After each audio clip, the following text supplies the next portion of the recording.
going on, guys? This is Raymond Iron by McKinney, and today I'm going to read a little part in here by Neville's book. One of the chapters called Chapter 1, Law of Reversibility, in his book, The Prayer, The Art of Believing. And here I'm going to read a little part of the Law of Reversibility, and probably one of the biggest ones when it comes to deliberate manifesting. So here it goes. Prayer is an art and requires practice. In other words, consists of being continuing therein with your desires when it comes to either affirming, scripting, visualizing, whatever. The first requirement is a controlled imagination. Parade and vain repetitions, meaning don't repeat affirmations like a robot, unless if they have meaning to you. They are foreign to prayer. In its exercises requires tranquility and peace of mind. Use not vain repetitions, for prayer is done in secret, and thy Father, which seeth in secret, shall reward thee openly. Your Father is your own consciousness. That's what it symbolizes. The ceremonies that are customarily used in prayer are mere superstitions and have been invented to give prayer an air of solemnity. Those who do practice the art of prayer are often ignorant of the laws that control it. They attribute the results obtained to the ceremonies and mistake the letter for the spirit. The essence of prayer is faith, or your inner assumptions.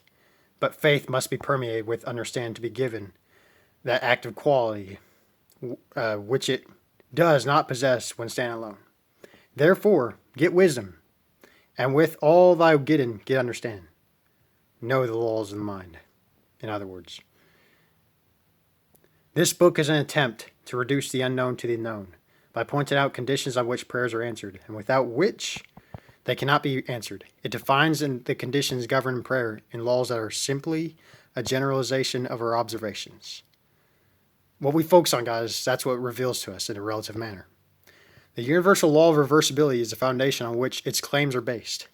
Mechanical motion caused by speech was known for a long time before anyone dreamed of the possibility of an inverse transformation. That is the reproduction of a speech by mechanical motion, the phonograph. For a long time, electricity was produced by friction, without ever a thought that friction, in turn, could be produced by electricity. Whether or not man succeeds in reversing the transformation of a force, he knows, nevertheless, that all transformations of force are reversible.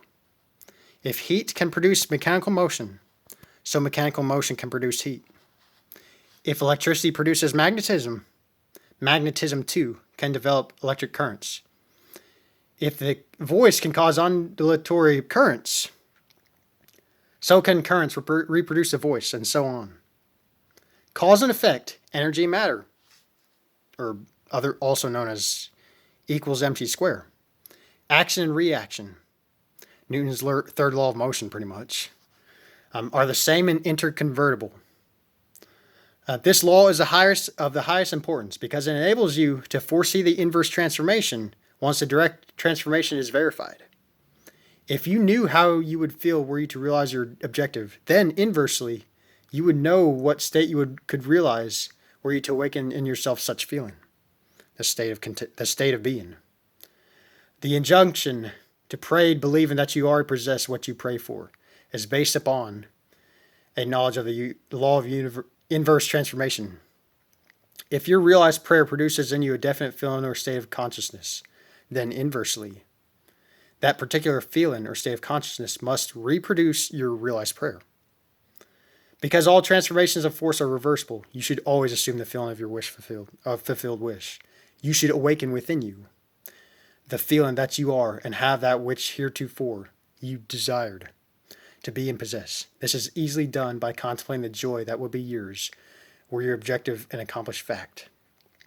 So that you live and move and have your being in the feeling that your wish is realized. The feeling of the wish fulfilled, the feeling of the wish fulfilled, if assumed and sustained, must objectify the state that would have created it. This law explains why faith, and this is another quote from the Bible, faith is the substance of things hoped for, the evidence of things not seen. faith, your inner assumptions, guys, even if there's no external evidence, your inner assumptions produce external objective facts relative to you. And why he calleth things that are not seen as though they were, and things that were not seen become seen. Calling things into being, assuming things into being, guys. Your assumptions objectify circumstances. Assume the feeling of your wish fulfilled and continue feeling that is fulfilled until that which you feel objectifies itself. And here's the last part here. If a physical fact can produce a psychological state of consciousness, a psychological state can produce a physical fact. So basically that's the whole message from that book. But basically what he's talking about is literally this. You know, like when you accomplish something and you have that deep feeling like of satisfaction, like, yes, I did that. Inversely, conjuring up the feeling, what would feel, and don't get feeling confused with like highly like excited or anything like that. Feeling is just entering a state of consciousness. I like to think of it as a state of being, or just content in that state. What would the state be like to you? You don't force a feeling. You just kind of move into it so subtly. What would it be like to be that person that you desire? Whatever you desire, what would it be like to be that person? Mentally move into that state. When you pray, enter in the state. Believe that you received it. Be in the receptive attitude that you received it, and you shall. This is the law of reversibility, guys. This is science too. Energy and matter, they're inter-convertible. It's not going against anyone's free will. You're not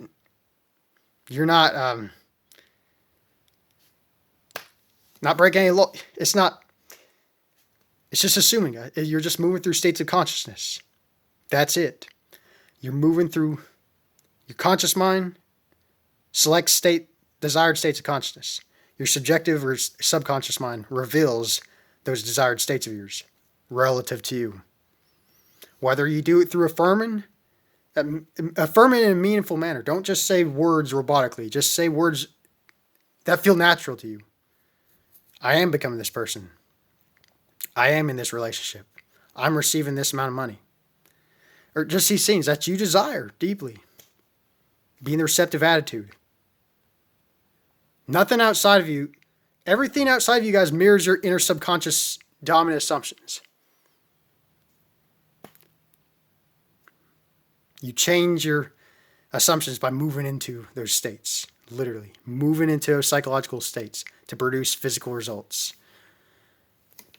To continue therein. And here's another thing too. Stop looking for results and know that you are what you claim to be. You don't seek outside of yourself saying, where is it? Where's my thing at? You are that thing. You just need to tap into it, and it projects itself outward and mirrors back to you. That's it, guys. So I hope this video helps, and I bless you all, and happy manifesting.